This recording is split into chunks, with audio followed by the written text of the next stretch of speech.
തിരുവനന്തപുരത്ത് SFI മാർച്ചിനിടെ blade കണ്ടെത്തിയതിനെ ചൊല്ലി വിവാദം. ബ്ലേഡ് കൊണ്ടുവന്നത് SFI പ്രവർത്തകരെന്നും ഉദ്യോഗസ്ഥരെ ആക്രമിച്ചതെന്നും പോലീസിന്റെ FIR. എന്നാൽ പോലീസ് ബ്ലേഡ് ഉപയോഗിച്ച് പ്രവർത്തകരെ ആക്രമിച്ചെന്നും അന്വേഷണം വേണമെന്നും SFIയും ആവശ്യപ്പെട്ടു.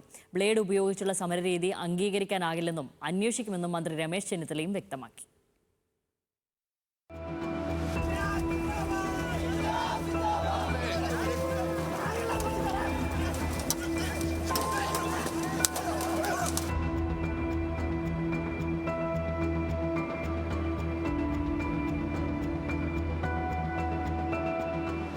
സഹകരണ വിദ്യാഭ്യാസ മേഖലയിലെ ഫീസ് വർധനയ്ക്കെതിരെ നടത്തിയ സെക്രട്ടേറിയറ്റ് മാർച്ചിൽ ബ്ലേഡ് ഉപയോഗിച്ചതിനെ ചൊല്ലിയാണ് പോലീസും SFIയും പരസ്പരം പഴിചാരുന്നത്.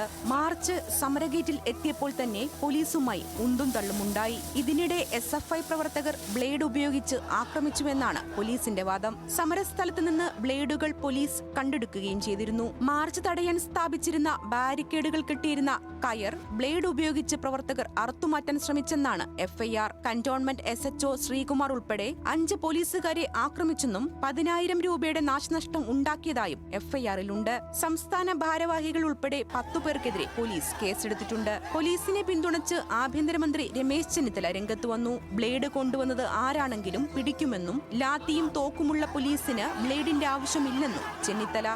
ബ്ലേഡ് ആര് കൊണ്ടുവന്നാണ് ഞങ്ങൾ അന്വേഷിക്കുന്നുണ്ട്. ഏതായാലും പോലീസുകാരുടെ കയ്യിൽ ലാത്തിയിരിക്കുമ്പോൾ ബ്ലേഡ് കൂടെ കൊണ്ടുവരാൻ പറ്റില്ല. ഈ ബ്ലേഡ് ആരാണ് കൊണ്ടുവന്നത് ഞങ്ങൾ കണ്ടെത്തും. അതിന് നിർദ്ദേശം കൊടുത്തിട്ടുണ്ട്. ആര് കൊണ്ടുവന്നാലും അത് ഞങ്ങൾ പിടിക്കുകയും ചെയ്യും. എന്നാൽ പോലീസ് വാദം SFI സംസ്ഥാന ജില്ലാ നേതൃത്വങ്ങൾ തള്ളി. വിദ്യാർത്ഥി സമരങ്ങളെ നേരിടാൻ ആഭ്യന്തര വകുപ്പ് പുതിയ മാർഗം ഡിസൈൻ ചെയ്യുന്നുവെന്നായിരുന്നു സംസ്ഥാന പ്രസിഡന്റ് M ശിവപ്രസാദിന്റെ വിമർശനം. SFIക്കാരെ എങ്ങനെ കുഴപ്പത്തിലാക്കണമെന്ന് ചിന്തിച്ച് നടക്കുന്ന ചില മാധ്യമപ്രവർത്തകർ നമ്മുടെ കേരളത്തിലുണ്ടല്ലോ. എന്തേ അവരുടെ സൂക്ഷ്മ ദർശിനിയിൽ ഈ പോലീസിന്റെ ആരോപണം പെടാതെ പോയത്? അങ്ങനെ ലൈം ലൈറ്റിൽ കേരളം മുഴുവൻ കണ്ടു നിൽക്കെ പട്ടാപ്പകൽ വെളിച്ചത്ത് അങ്ങനെ ഒരു ആക്രമണം SFIക്ക് നടത്താൻ കഴിയുമെന്ന് നിങ്ങൾ ധരിക്കുന്നുണ്ടോ? ഞാൻ ധരിക്കുന്നില്ല. ബ്ലേഡ് കൊണ്ടിട്ടത് ആരാണെന്നുള്ളത് അന്വേഷിച്ച് കർശന നടപടി സ്വീകരിക്കണമെന്നാണ് SFI ജില്ലാ നേതൃത്വം ആവശ്യപ്പെട്ടത്. ഇക്കാര്യം ഉന്നയിച്ച് ജില്ലാ നേതൃത്വം DGPക്ക് പരാതി നൽകി. ന്യൂസ് മലയാളം, തിരുവനന്തപുരം.